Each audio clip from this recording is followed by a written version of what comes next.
Les amis, je voudrais vous informer d'une chose. L'aéroport de Goma a été attaqué il y a 2 jours, 48 heures. C'est une bombe que les forces armées rwandaises et leurs supplétifs de M23 ont lancé sur l'aéroport de Goma. En fait, ce n'est pas qu'ils ont attaqué l'aéroport de Goma. Ils étaient très très loin dans les montagnes et ils ont envoyé la bombe parce que vous savez que eux maintenant ce qu'ils font, ce sont des actes de terroristes. Ils font le terrorisme pur et simple. Donc ils envoient la bombe pour que les gens paniquent et les gens fuient. Et puis bon, à ce moment, peut-être qu'ils vont chercher à revenir. Ça avait endommagé un Sukhoi 25, je crois. Mais il a été remis en service immédiatement, réparé et d'autres.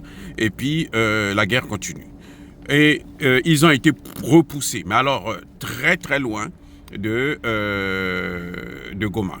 Actuellement, c'est à Sake qu'ils ont lancé 1 ou 2 bombes, donc bien entendu parmi la population civile dans les villages.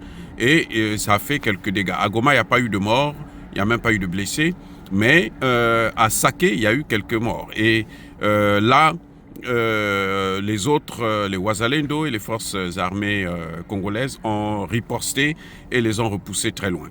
Donc en fait, en réalité, ce qui se passe, c'est que dans le Masisi, la plupart, en tout cas beaucoup de villages qui avaient été occupés par les M23 et les Rwandais ont été récupérés par l'armée. Maintenant, ils sont au niveau de Rutshuru, où là, les Rwandais continuent à occuper les postes qu'ils avaient occupés depuis plusieurs mois et plusieurs années même. Donc, mais la bataille qui est en train de se passer actuellement est vraiment en faveur des forces armées congolaises, parce que beaucoup de territoires sont en train d'être repris et l'armée est en train de... surtout avec les Wazalendo, parce que en fait ceux qui se battent vraiment, ce sont les Wazalendo qui occupent, et puis l'armée vient quand ils repoussent les M23. L'armée maintenant, les FARDC viennent pour s'installer et prendre le contrôle et instaurer la sécurité.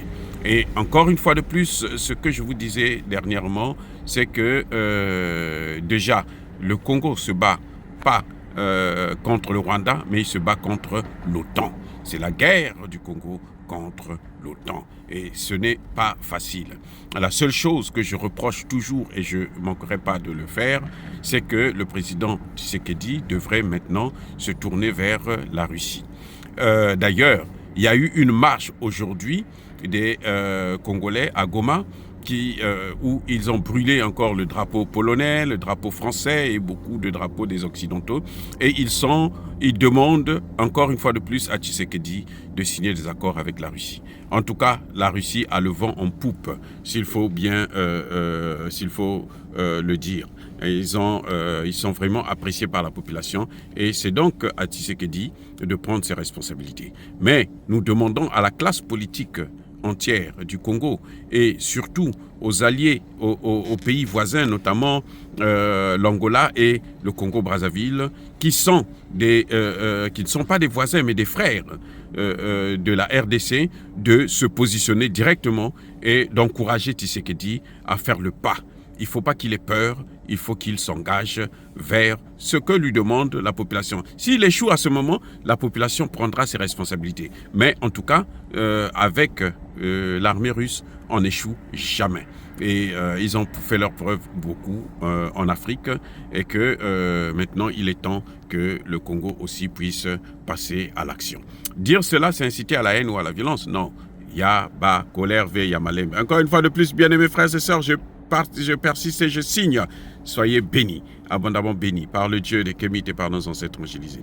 Mais que tous ceux qui persécutent le continent africain le pillent et le déstabilisent, qu'ils soient noirs, blancs, chinois, arabes, indiens, qui qu'ils soient punis, maudits, foudroyés, neutralisés, écrasés, effacés par le Dieu des Kémites et par nos ancêtres angélisés. Vive l'Afrique éternelle. Je suis avec un de mes collègues, un ami, un frère, mais il vient du... Comment on appelle ça? Du Panama? Il y a aucun truc. Panama, oui. Népal. Ah, Népal, voilà. Il est du Népal. Il s'appelle Pradhanank. C'est un de mes meilleurs amis dans ce service. Ok. Allez, en tout cas, je vous aime, je vous adore. Soyez bénis.